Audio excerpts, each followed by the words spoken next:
I have to imagine these days, at least shortly after presidential election, that those in your profession, the polling profession,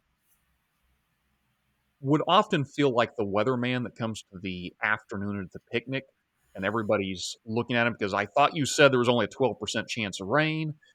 And he's trying to explain, look, yeah, but there was still a 12% chance. We just happened to hit that 12%, but nobody wants to hear it. What they want to hear from the weatherman is it going to rain or isn't it going to rain? And maybe one can make the argument that the 2024 election wasn't as bruising as, say, 2016 for the polling industry.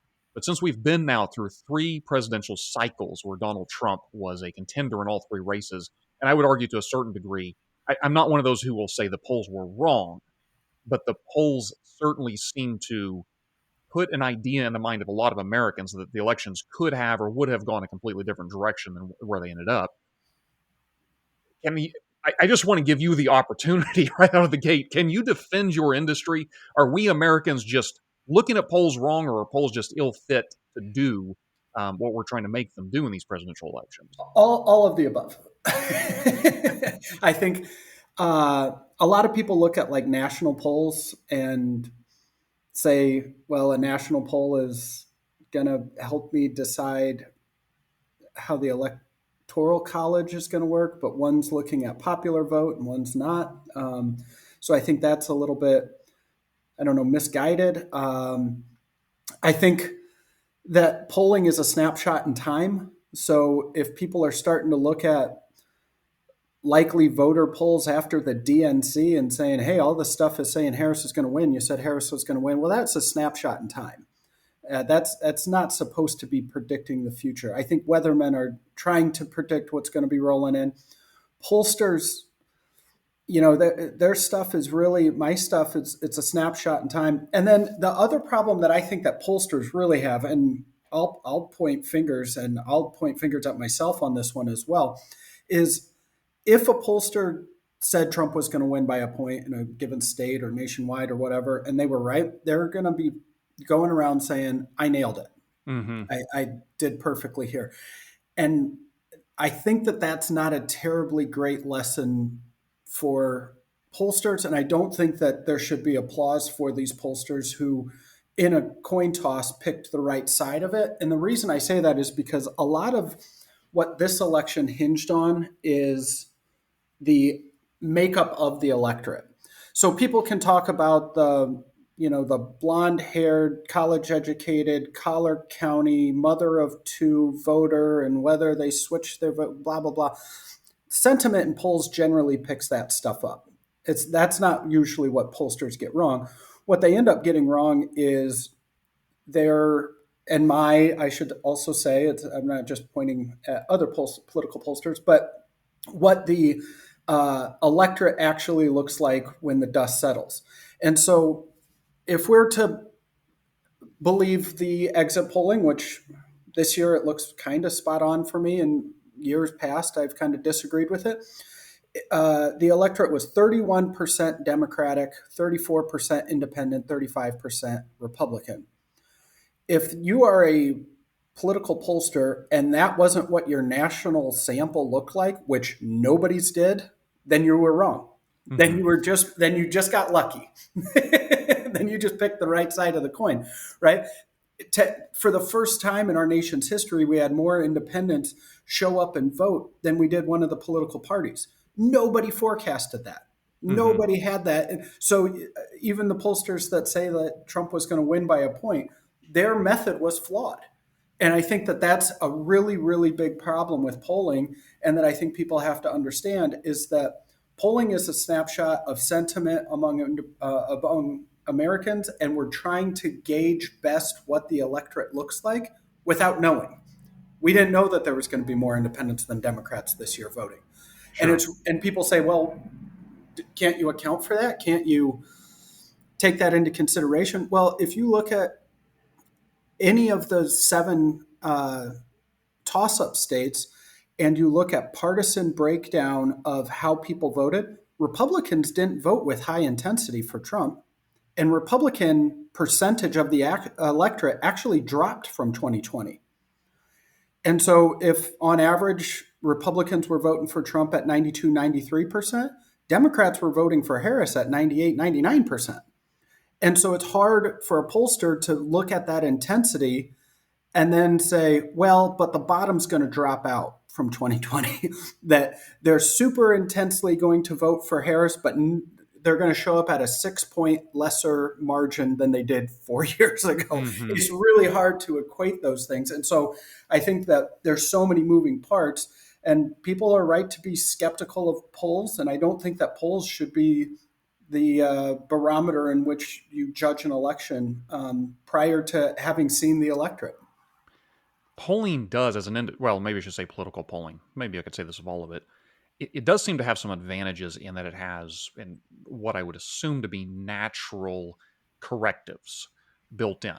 One of them's pretty obvious, which is we see the results at some point, right? So we get to see how far off were we, and hopefully, based on that, based on past history, we can continuously get better at this. Now, I suspect, I'm not saying anything too controversial to suggest 2020 was a very bizarre election year, and it's kind of hard to project much off of that, but by and large, you possibly could.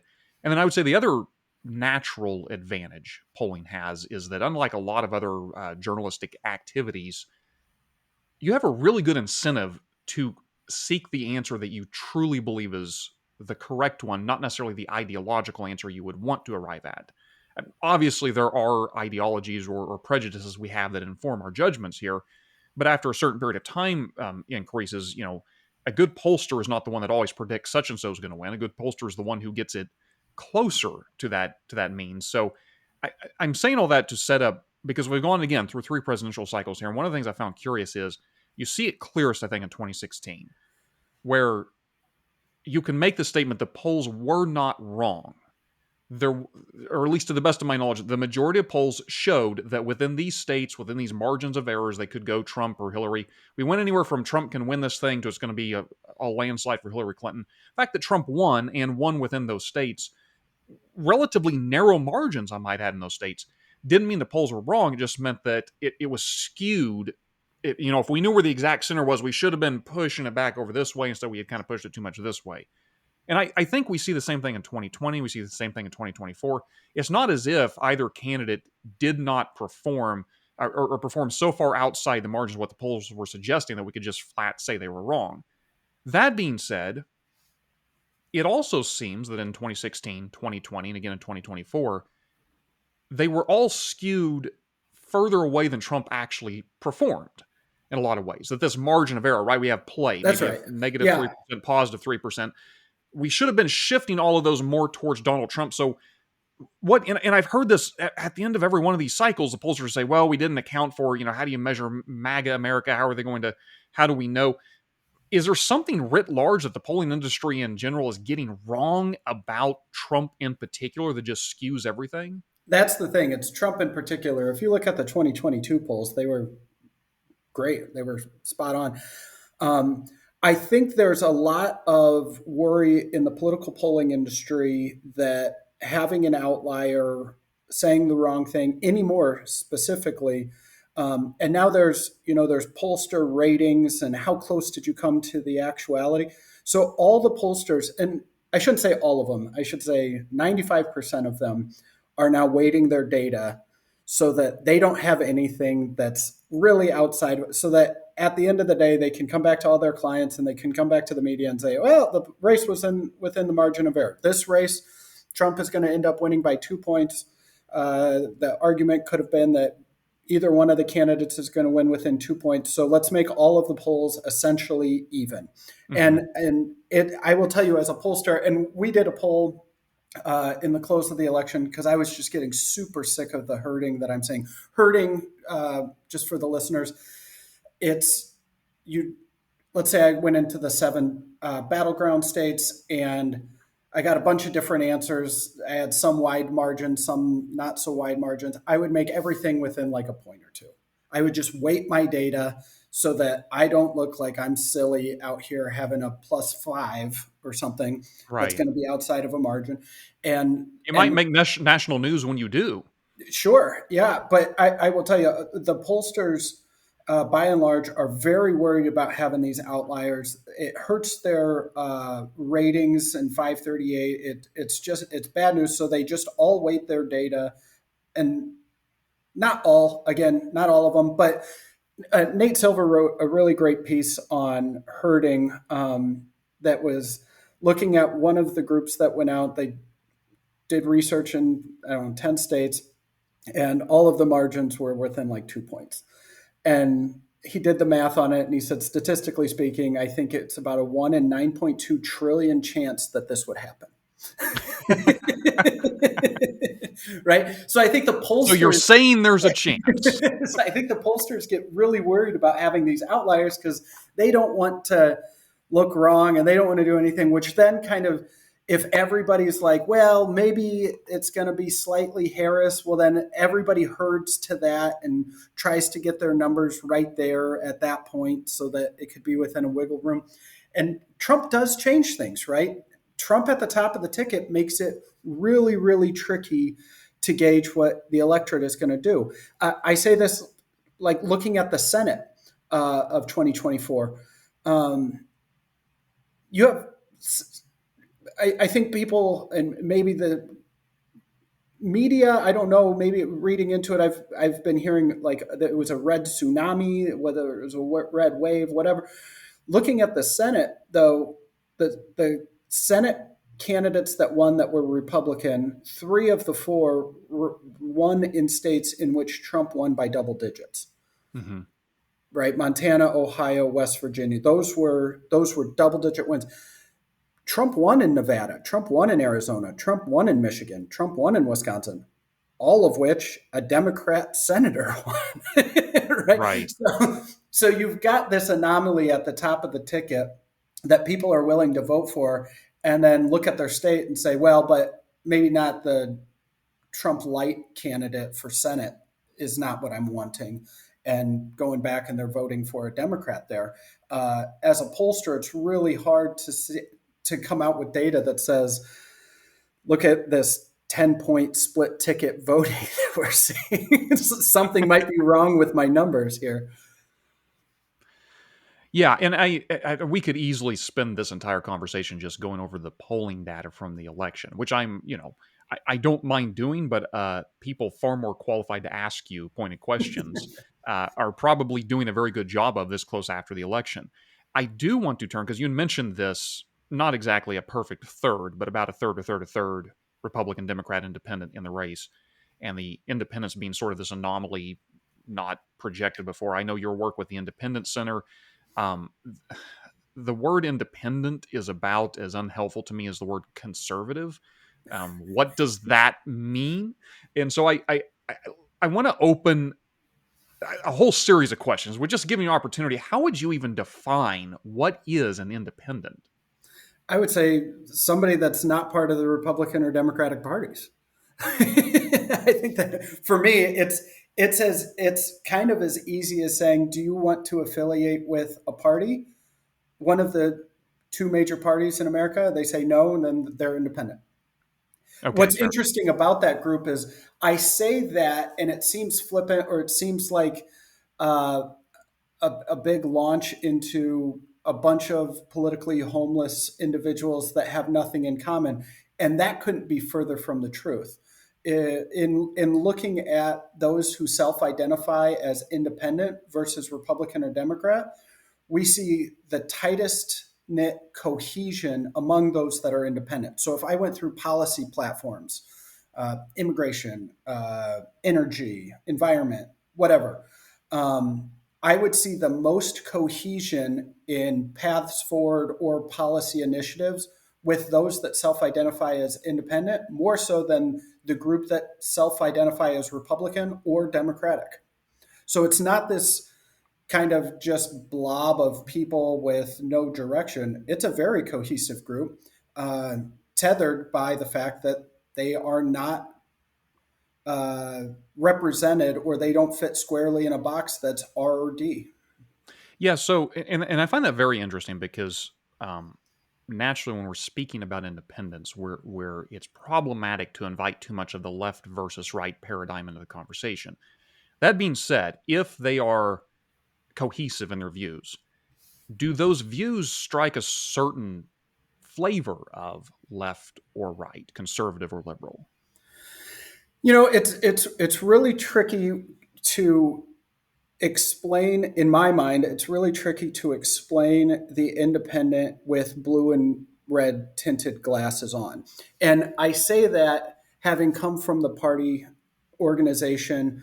But everything that we do in America is set up in this duopoly of right or left, red or blue. When we talk about forecasting a race, we say it's solid blue or likely blue or lean blue or this middle or Right. lean red or Republican or whatever. When you talk about how forecasters forecast, it's lean or it's likely left or right, and then this middle. And that middle is like one data point, right? That one data point actually, when we look at, say, Gallup data of political identification, that one data point should make up 50% of Americans older than 18. Right? Hmm. And Hmm. so hearing that a congressional district is a toss up, I say I know zero about that district. Is it hyper partisan? Is it a 50-50 district Right. where there's zero independents in that district? Or is it Maricopa County where it's 50% independent and we don't know like where everything else is going to kind of fit into that structure? So what I like to do is I like to really try to parse that apart and say, instead of that being one data point, and in American politics and on data files, in data universes, everywhere we look, forecasting, it's right or left and one data point in the middle. But in actuality, those lean rights or lefts or R's or D's or whatever should be at the kind of far edges in terms of where people self-identify. Hmm. And that's what's really tricky is there's not an organization, there's not an institution historically that has been paid to suss out what that middle looks like. Yeah, and that I could see that being tricky. So the problem here is my mind's kind of very divergent on this issue in terms of it, it seems like we could be talking about two distinct things simultaneously when we're talking about the independent mindset. One being, as you start off your definition, and you're right, it's not being tried. It's very clear what an independent is from a certain facet. They're not a Republican, not a Democrat. They don't affiliate with either party. Okay, so what does that mean? Does that mean that they're against those specific parties because those specific parties have not behaved in a manner conducive to good government in their view? Or does it mean they're just against a two-party system, full stop? That they would prefer a parliamentary system? Why not have third parties? Why do we need to be stuck with? I don't want to swap out the Democrats for the Greens and the Republican for the Constitution Party. I just want to wipe out this entire two-party thing and everybody gets an equal say, like you would say in a parliament. Yeah. That to me, that's a more structural argument about the nature of government, and we can, and I do want to talk about that. But then you've got this other view over here, which is that the two-party systems are necessarily wed to sort of cultural identities of red versus blue. And I don't identify strongly with either of these two things. Or I certainly, and I could take myself as an example here. I consider myself to be very conservative. But in certain contexts, what that would mean is kind of the far right, the Matt Gaetz, the Donald Trumps, the more loony branch, say, of the Republican Party. And to me, the more I press within what I consider to be classical conservatism, the further I get from those sort of, ironically, radical conservatives, if you will. And so I don't know how to measure that on this left-right scale because it tends to lump me in with individuals that I actually have less in common with than those more towards a more moderated position. And so here, I don't want to say ideology, I'll say worldview. That would sort of betray not a structural issue, but rather a worldview issue. Is this a matter of independents tend to lean more towards moderation, in that it's not that they're saying that uh, it's not that they're saying they have less passion about issues. It's rather they're saying the bigger issue is that we respect each other in a small L liberal system, not that we pull the system apart, but we learn to work across the aisle, that even if I disagree with you, we've got to, at the end of the day, find ways to come together as Americans, rather than just doubling down on the I will never compromise, because that's not getting us anywhere. And so I know I'm saying quite a bit there, but Sure. do you agree with Yeah. that paradigm that there's basically two different things we could be talking about here? Yeah. Right. Well, I think with our research, we're kind of finding out exactly this is that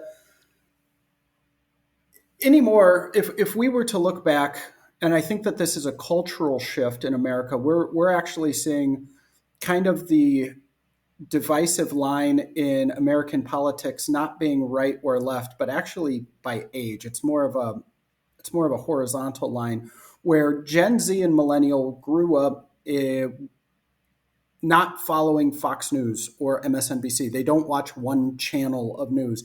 They get their news from social media and different individuals, and we're told their whole life being unique is good, and to listen to varying perspectives and be able to, right? So all of those things aren't conducive to I march with this thing. Right. I I wave this banner, right? And that's why we're not seeing any longer younger, and by younger I mean a Gen Z. You could be 40. It's like your suburban knee doctor with 3 kids is one of these voters, right? But I'm a millennial. I'm in my 40s. right. Okay. So these aren't like children anymore, but they're not going back to party. Data is showing that they're not. In the past, if you were 24, you could be independent, but by the time you get your first home or whatever, you start siding with one of the parties. That's not the case anymore. We've seen since 2010, both of the identification of party has deteriorated, where kind of not identifying with a party has taken off. And I think that's social. I think that that's cultural. I think that that's not necessarily even political. And then it's this ability to choose what you want as an individual for younger voters. It's not my dad drove a Chevy truck, so I have to drive a Chevy truck. It's my dad drove a Chevy truck, and that's great for him, but I like the Tesla. Hmm. Right? That's what the younger voters are thinking. So they don't fall into this like one size fits all red or blue camp um, any longer. And that goes, I mean, we just saw it in this election, right? I could be a Trump voter from Nevada because I want him to be the president, but I like Jackie Rosen for my state as a senator. And so that's how I'm going to vote for Senate, right? These individuals, they're very in tune to politics. They pay attention a lot. They don't feel that they have to fit inside of this partisan box any longer.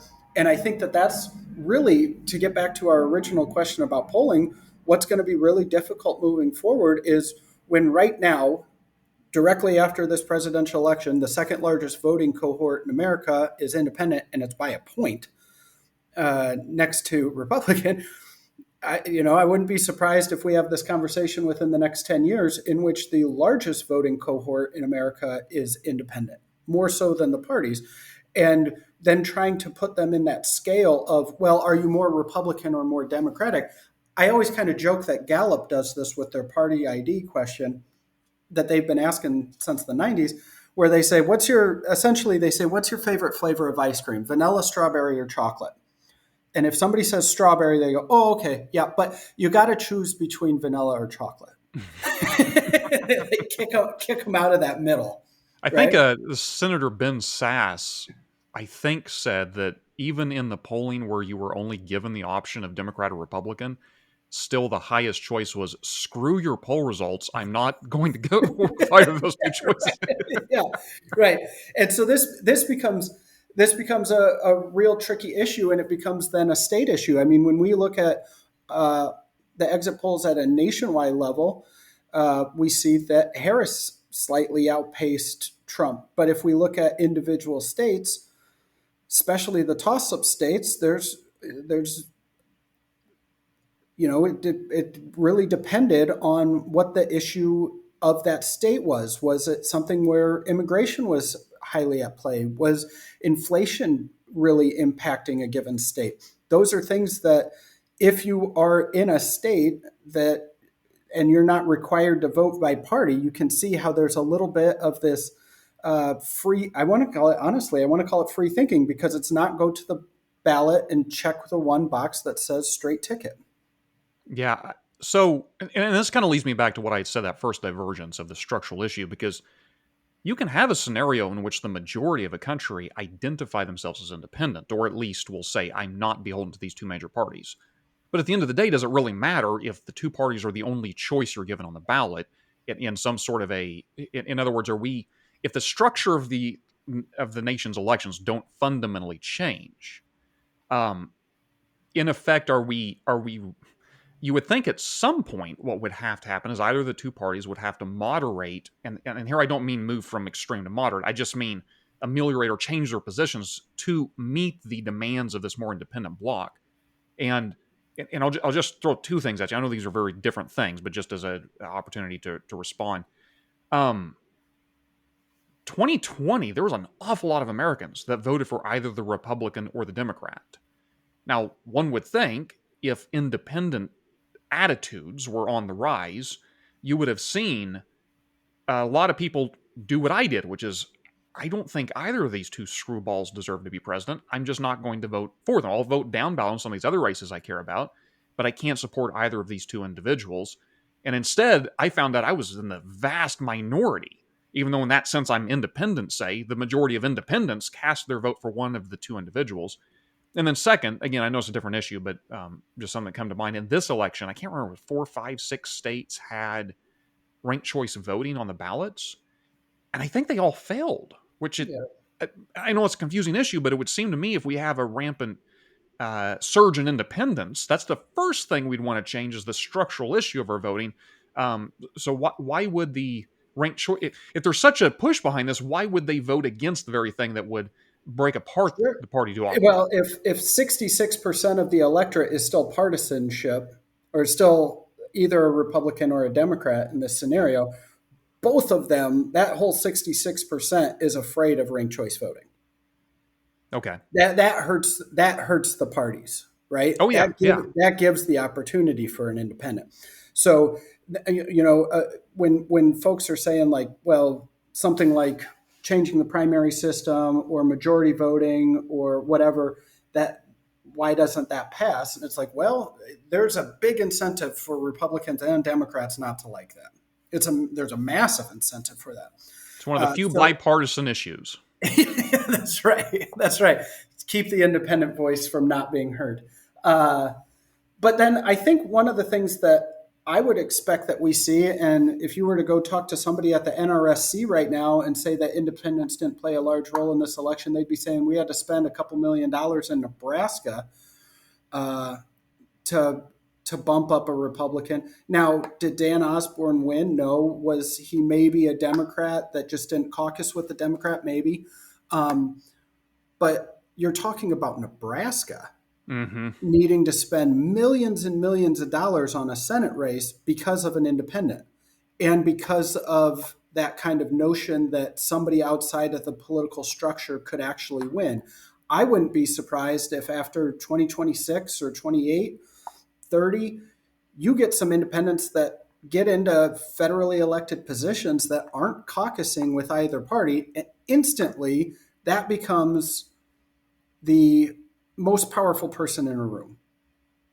And I think that there would be a snowball effect if, look at Congress right now, look at the House. If the House ends up being whatever, 2020 to 2015, let's just say, let's make a guess.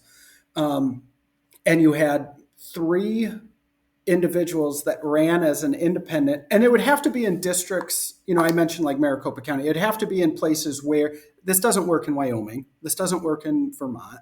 Right. But it works in a handful of districts. You get 3 out of the 435 elected members of Congress that say we're going to pass on caucusing right now.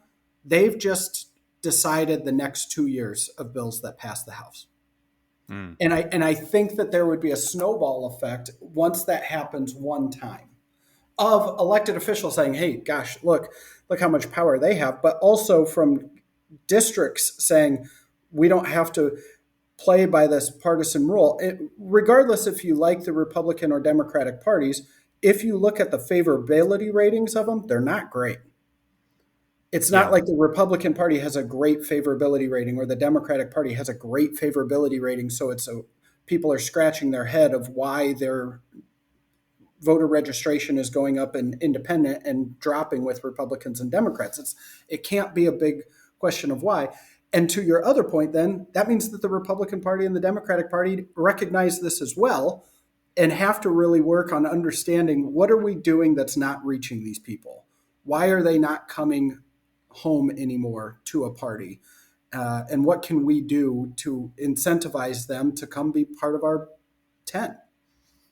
Forgive me if I'm doubtful they're going to do a good job answering that question. But and there again, there is a natural incentive to get the answers to those questions right. At some point, one of these parties might say, you know what, let's stop this tit for tat trading places and let's actually try to become a majority party with a lasting, durable coalition for a while. I just I think what's necessary for that to happen is one of these parties has to take such a shellacking in elections that they're going to have to radically reform if they have any hope of gaining power. But um, I don't want to get us too far off on that digression. I wanted to. You mentioned earlier because, and maybe you haven't brought up baby boomers. I know I'm a millennial. I do the typical millennial. I tend to attribute everything as if the Gen Xers don't exist because I forget they're even there half the time. And any problem is obviously the fault of the baby boomers somehow. I'm given to these arguments. I'm obviously speaking cynically, but that's my natural bias, if you will. And I understand if we're just looking at generationally, certainly it's a lot easier to find viewers of Fox News and MSNBC in the baby boomer cohorts. And I certainly understand that lends itself more toward red versus blue, black, white, this, that, left, right. And why that model doesn't work as well for us younger Americans. Again, in my 40s, but I still say, in the Republican Party, I'm still a very young young American. Um, Part of me is like, look, it would be the best thing in the world if we could get out of the Fox versus MSNBC duopoly as our sort of political anchoring points. But then when I look to my generation and Gen Z, it's like, but I don't want to move to the world where it's between Chapo Trap House and Alex Jones. Is it? I would like to think that what we're going to see is a resurgence of more moderation. Again, I'm talking about in terms of working within liberal institutions. I don't mean moderation and all of our policies have to meet in the middle somehow. But it does strike me that sometimes when younger Americans talk of independence outside the party duopoly, they're talking about, and I say this a lot on the program, the two presidential candidates that stick out in my mind that appealed the most to younger Americans back in the day were Bernie Sanders and Ron Paul. These are really old, wrinkly white men, that don't fit the sort of wokeism check boxes. But what you could say of both of them, even though they're radically different, is they both radically spoke outside of this red versus blue duopoly we see. That being said, that's not the future I want. The Ron Pauls versus the Bernie Sanders or the Alex Jones versus the Chapo Trap Houses. Is that what the future could or likely would look like, or is there some hope for a more moderation that still breaks outside of this baby boomer red versus blue? So I think I got to believe that there's going to be this more moderate, like a resurgence of, like, I don't know, blue dog Democrats or something like that, that vote with Republicans on all the fiscal issues and vote with Democrats on all the social issues. There's going to be maybe a coalition that ends up starting like that. But I just saw this the other day with AOC was asking her constituents, how the hell did you guys all vote for me, but then also for Trump? Yeah, I saw that. She and wanted to talk to constituents who had done that. yeah, and her constituents were coming back and saying, neither one of you speak like for a party, and that's what we like about you. And so while AOC might be looked at as like fringe left, and in some people's mind, and in some people's mind, Trump might be looked at as fringe right, there's people that their number one thing in that election, in that district, were to say, at least you're not just speaking and regurgitating the Republican or Democratic talking points. And that's what I like about you. You're authentic. The BS meter for Gen Z and millennials, they can tell if somebody's being authentic or not authentic. They listen to enough podcasts, watch enough TikTok, whatever. They know if something's fake or not fake. Whereas we get to this kind of, I don't know, baby boomer, and I don't. It's really hard for me to say this. That it's hard for old dogs to learn new tricks. But when we look at it from a statistical point of view, and we ask, how are you going to vote in future elections, and we ask it of a certain age group and up, there's no change. There's no chance that they're going to vote for the other party or change their mind. You ask these questions 2 months out, and you go 65 plus sample, and you say how set are you? We see like 3-4% of people say I might change my mind. Hmm. You do the same thing with those 45 south, younger than 45, and it's like half of them are like, well, I could still change my mind. I could still hear something. I'm still open to changing. And so I think that really, that's the biggest difference of not which one voice is going to be leading the future generations. I think it's going to be what multiple voices are leading the future generations. Whereas it won't, in my mind, be a Fox News or MSNBC. It will be a voters listening to both of them and being able to take pieces that they like from each one, and that's going to be making up their mind, which as a political pollster makes it wildly difficult. I could tell you how you're going to vote if you watch Fox News or MSNBC. I can't tell you if you say I split my time 50-50 on this and I take pieces from both. Right. Well, the hate listener is certainly a real phenomenon this day, right? There's a lot of people we listen to not because we agree with them, but because we do not agree with them. Yeah, that's a great point. And in political politics anymore in America, I think as a pollster, certainly we're not asking the right question. I think people want to see this, who are you voting for, Trump or Harris or something? And that's the wrong question to be asking. I remember Trump at the end of the RNC, he had said a line. He's like, I don't want to be president for 50% of America. I want to be president for 100% of America. And in my mind, I was thinking he's talking about his polling numbers, like that in a head-to-head race, he's getting 50% of the vote or something, and Mm-hmm. so he doesn't. And that's fine to make that assumption, but it struck me as pollsters, we're being very narrow in our scope because at the time he was actually polling at about 45%. And about a third of the people that were quote unquote supporting him weren't supporting him. They were against the Right. opposition, Right. right? And so instantly my mind said, well, actually, that's not true. It's not 50%. It's actually only like 30% of folks that are voting for you, that are supporting you.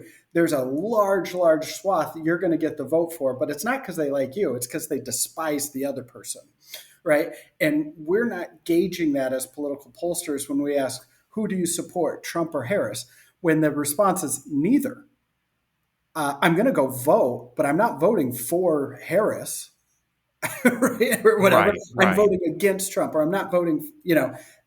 So if that becomes problematic, that we've got these candidates anymore that people aren't enamored to vote for, but rather that they're voting against opposition.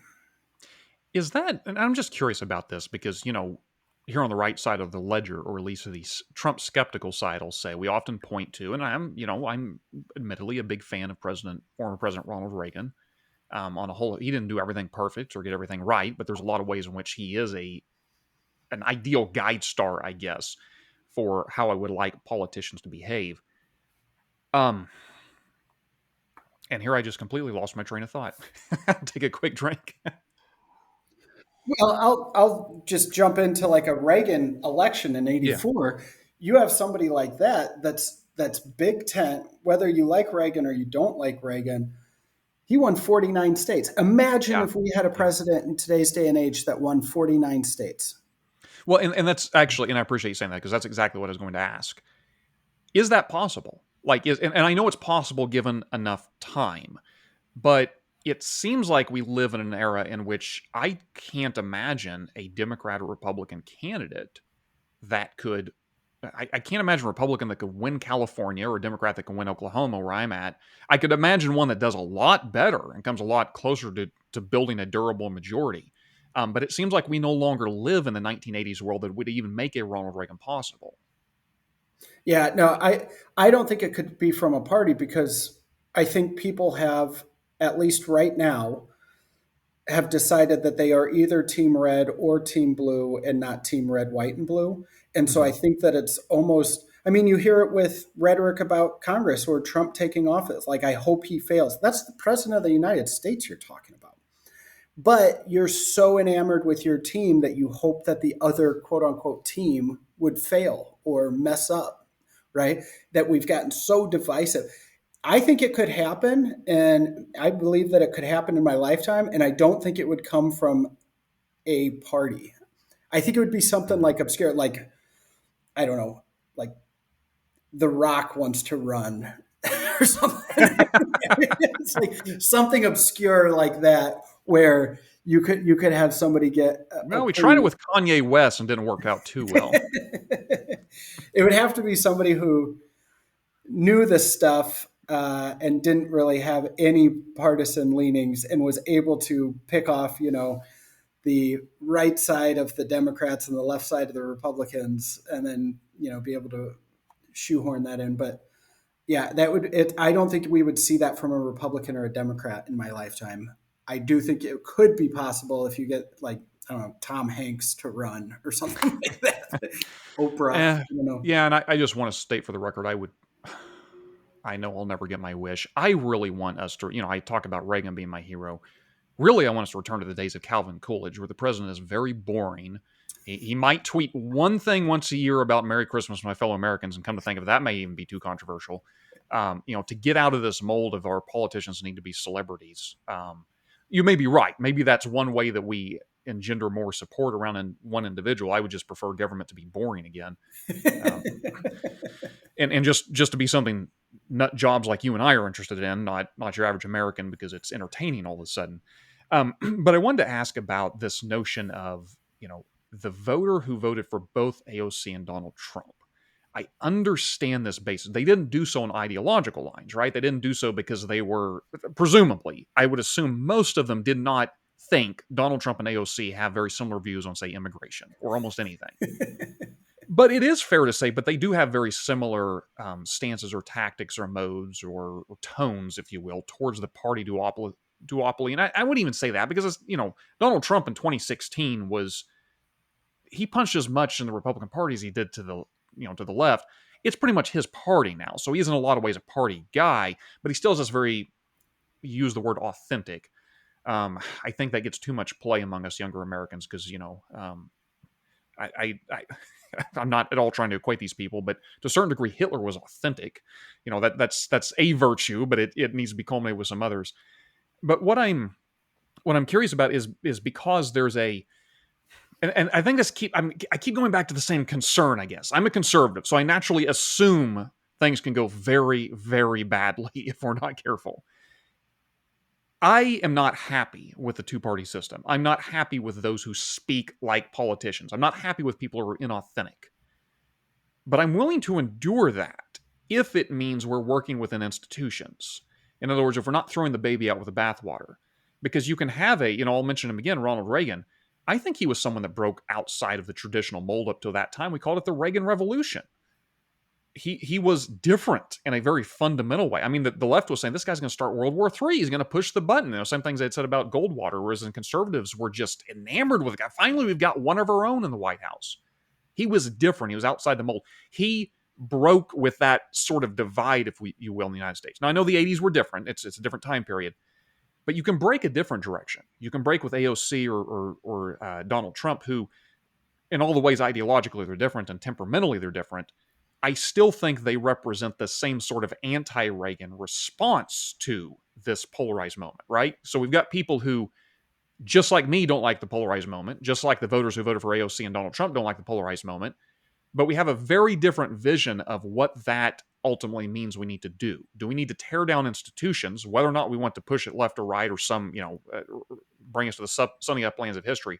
Or do we need to work within these stupid, terrible institutions to do everything we can to reform them because we know that tearing them down is actually going to be a lot worse than just dealing with the mess we've been given. Yeah, I think reform has such a there's no message testing I've seen in the last 15 years that says reform works. I think people are Yeah. so burnt out on the idea of we can reform something. Uh, I think you say, if you need to, like, reform the immigration system, people go, great, we've been talking about that for the last 20 years. Sure. What the hell are you going to do that's going to be different than the last guy that went in there and said that they were going to reform it? But then you get people that I think are like Trump or AOC that say, I'm going to do this. The hell with the people that came before me. The hell if my party is not happy with me. Uh, I'm gonna try some, and it's almost that. And I don't want to go back to that authentic, but it's almost like their voters understand you're different than the talking suit that says the same talking points that we've heard for 20 years. You're going to go in there and you're going to light a fire. And that's what we need. That's what we're looking for our elected officials. I don't care. The voters that voted for Trump and for AOC, they don't care, I don't think, if somebody goes in and votes along partisan lines or doesn't vote along partisan lines. They want somebody to go in and say, like, represent us. Hmm. Talk to us like we're people, and don't play the partisan game because we're sick of it. And I think that that's going to be, in my estimation, the next wave of elected officials in America is people who, and again, this is not something that is necessarily great if you're a staunch Republican or a staunch Democrat, but the people that get the attention right now are people that are kind of lighting the fires, the ones that aren't voting along party lines, the ones, I mean, if you were to, Matt we Gaetz back, just got appointed to attorney general. yeah, exactly. Yeah, these are people that held up the vote process for Republicans, right? I was thinking back. We did focus groups, and we did focus groups in many of the toss-up states. But I'm thinking back of a lot of the Democrats in these toss-up seats in for Senate races, and they completely stole the Glenn Youngkin playbook from Virginia. And I don't know if I saw a Republican ad that I was like, oh, they got it from Youngkin, which was drop the partisanship, stop talking about what party you're from, don't go out and just like blanket blame your opposition for every little thing that's wrong in America. Instead, try to be above that fray, say that you're bipartisan, don't affiliate with a party, have all your commercials be purple in color, not red or blue. And that's what Glenn Youngkin did, and he won Virginia. And that's what I saw when you go pull up a Jackie Rosen commercial and tell me that it's not purple, or Hmm. something like that. Like, and the talking points weren't about her being this dedicated Democrat. It was that she is the most bipartisan senator in history, whatever. And so I think that those type of folks that are distancing themselves right now from the parties are the ones that are getting votes. And I would say that Trump has distanced himself, if not turned the Republican Party into his own. Hmm. But same with AOC, is that I don't think she's looked at as the rank and file Democrat. Yeah, so let me press you on that a little further because I take your point and I agree with it partially. But Glenn Youngkin and possibly the Democrats you're speaking of, well, let me just stick with Glenn Youngkin.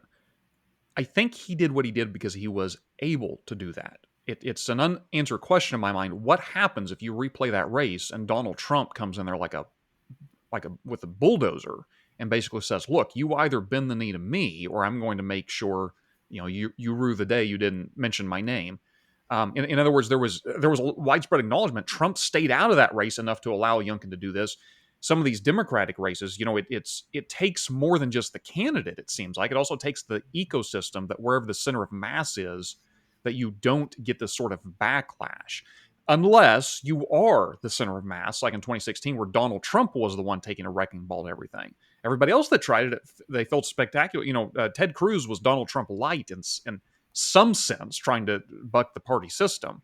But it's so. I guess what I'm asking is that a realistic model at large scale? If both of the centers of masses within the party are not willing to play ball and countenance those sort of individuals. The one race or the one state that comes to mind instantly when you say this, and for right or wrong, uh, I think of Georgia 22, right? And you had a Mm. gubernatorial candidate that won by double digits who was having large nationwide disagreements with Trump. Yes. And you Yeah. had a Senate candidate whose picture on the front page of his website was him and Donald Trump like shaking hands or high-fiving or giving hugs or whatever. One of those candidates won in what was a toss-up state, the governor, and one lost, the senator. And so I think that you can actually see one where an instance in which a statewide race happened where one person was kind of looked at as non-party, non-conforming, non-whatever, and one was not. Hmm. Now, completely different candidates, different race, different office, whatever. But one of those candidates won by double digits and one lost. And so I think, and if you look at Kent there, I think you see, not running kind of that party line. I mean, you could see it with approval ratings too. I wrote a couple years back, and Hogan did just lose the Senate race in Maryland, but I was saying the most popular governors are ones that the RGA or DGA will not touch. Like Hmm. Larry Hogan was not a big, probably welcome with open arms at the Republican Governors Association, though he probably had the highest rating next to that of like the Republican governor in Massachusetts at the time, which then these Republicans are like, oh, well, you're a rhino. Well, that's fine. But in their state of Maryland or Massachusetts, they are the candidates that can win. And they do it by not playing partisan politics. Hmm. Uh, and, both of them were two-termers and did pretty well at, I think, reaching across the line. And that wins in toss-up areas. We saw it in like Maryland or Massachusetts when I was saying that. You see it in Virginia. You saw it in Georgia. Uh, it's these candidates that aren't kind of pandering. And I'll say, I think it's like pandering to the party in the toss up areas. Now, the inverse would be true if you talk about like Cheney in Wyoming. That's a state in which you need to walk the party line to get Hmm. elected. And Montana, John Tester is tried to be as bipartisan and non-democratic as possible, and just lost in Montana. Now that's a state that voted by 20 points for the Republican and usually does. It did work for him for quite a while, I But it will did say. work for him for quite a while. Yeah, so I think the days of the old like doom and gloom, if you vote for them, the country's going to go to hell in a handbasket, and that's why you've got to go vote for this party. I think those ads, they have a place, and it's in states that are, you know, R20 or D20. But outside of that, when you're talking about the candidates that are winning statewide in toss up states, in toss up areas at massive elections, the ones that are winning aren't necessarily your rank and file, Republicans or Democrats. They're your middle of the road, bipartisan type of candidates. Yeah, I appreciate you offering me, I guess, what I'm receiving as cautious optimism. That the future might have some brightness to it. I still think things can go. I don't know. I borrow the line from despair.com, expecting the worst, rarely disappointed. Um, I think that's why I'm a conservative. I'm so, and I would like to think I am ecstatic when things go well because I wasn't really expecting that to happen. Things can go well. I don't mean, and in all seriousness, I borrow Yuval Levin's line that it's not optimism or pessimism; it's hope. Hope implies we have some agency in this, and I think there is always cause for hope, even when things look there's never cause for despair. That is not a virtue. But that also doesn't mean that we can't be wide-eyed around ways in which things can go awry, and to be very aware of the fact that we humans are unfortunately fickle creatures that wrestle with the better natures of our angels and demons all the time. Um, I would be remiss if I didn't. I know our time's running short. I'd be remiss if I didn't turn to the Independent Center itself because this is a an organization, from what I understand, has been flying below the radar, but is hoping to get out there a bit more visible. So, can you tell me what is the Independent Center and what is it you guys are trying to accomplish? Yeah, it's a collective of a bunch of folks that are trying to better understand this politically homeless voting bloc. this voting bloc that now is the second largest voting bloc, tied first largest voting bloc in America, that isn't going to be researched by the right or the left. And when I say that, and I don't, it's not just research, but represented and heard and have a platform.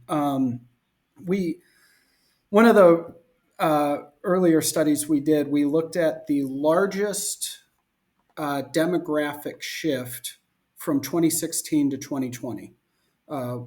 From exit polling, which we saw was the largest percent of the electorate that shifted from 2016 to 2020.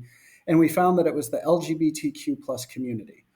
And people were like surprised that that's what the data showed. And it's available, it's public, anybody can go check it out.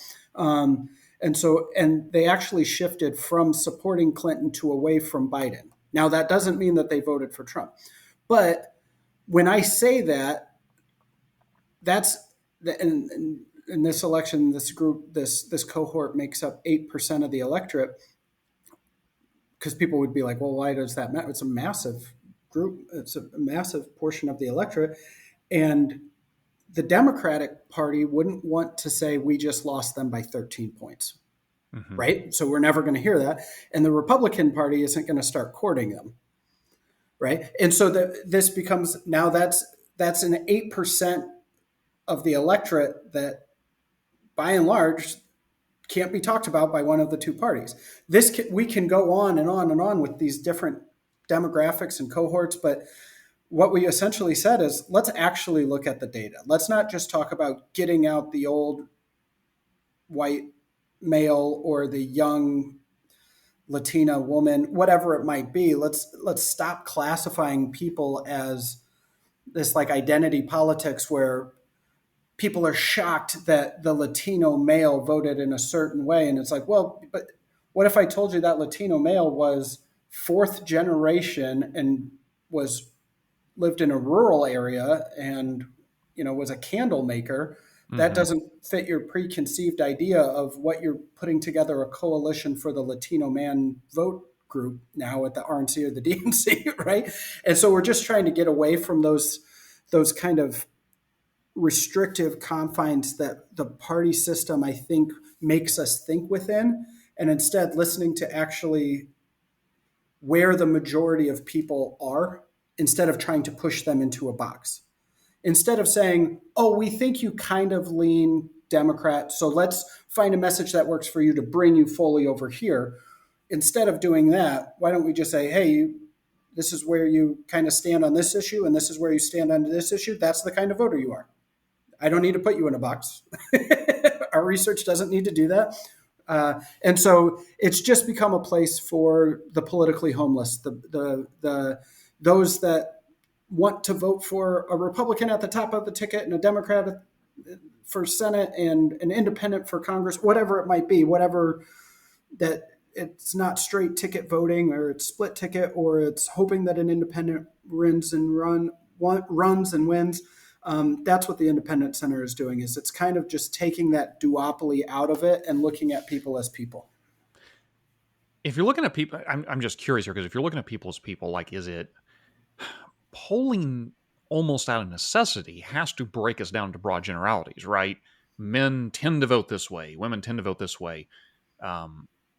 Red-headed, left-handed men tend to vote this way, that sort of thing.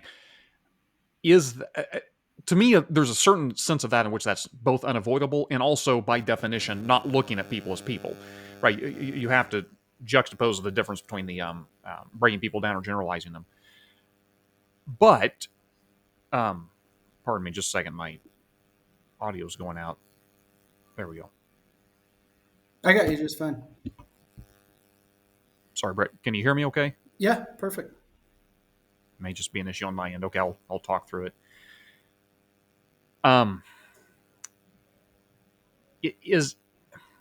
Have we leaned too heavily on the demographic aspects of it, or the ethnic aspects of it, instead of other metrics such as maybe age, or class, or rural versus urban? Like, we're going to have to generalize to make any sense of the data, but do we have imperfect models? I know this is kind of an odd question here to the end, but is there an imperfect model based off of maybe an imprecise understanding of human nature that leads to these Oh kind of yeah, clunky? absolutely. Especially, Um, yeah, yeah, I gotcha. Sorry, your audio did break up there on me for a second. yeah, go ahead and start again. I think we got it, but I missed the Okay. first thing you said. Yeah, so I think first off, that age break is the biggest thing that I'm seeing, as I'm really looking at politics anymore as those that are younger than 45 and those that are older than 45. That tells me a lot more information than whether you self identify as a Democrat, Independent, or Republican, truly. And then from broad strokes, we're talking about the Independent Center. If you affiliate with a party or you don't affiliate with a party, I mean, that's a essentially right now, that's a 50-50 break. Hmm. Might be a 60-40 break, but somewhere in there of either you affiliate with a party and then that gets split into Republican or Democrat, or you don't, right? And that's at somewhere 45-50% of the electorate. Um, and I just really think that understanding at the high level, those that don't affiliate with a party, I don't need to break out what geography you live in if you're this person and you're first generation, second generation, third generation. We are doing that because it's really great information. It's telling us about the American dream. It's looking at optimism for the future and being able to kind of parse out some of these things.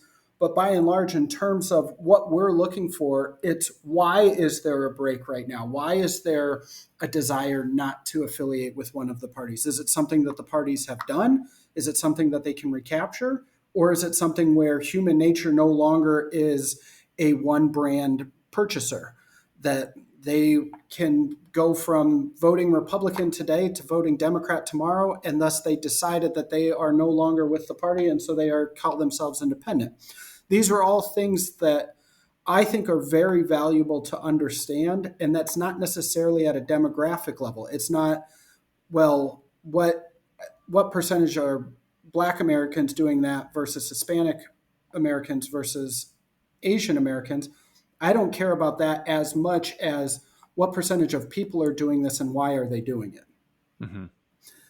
So trying to get a little bit away from that kind of demographic, race, gender, sexual orientation, what if like, because putting people in these boxes, it's exactly what we're saying these people didn't want to be doing, is and why they don't vote that way. If you were to say that this person is a should be a Harris voter because they are Black, you're missing everything else about that voter except for the color of their skin, and that becomes problematic. And I think that the parties do that in kind of broad strokes of we need a Black coalition director or a Hispanic coalition director or an Asian Hmm. coalition director.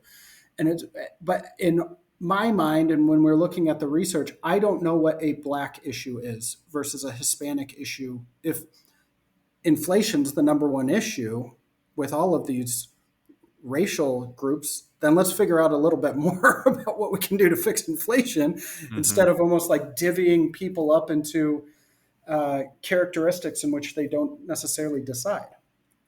Yeah.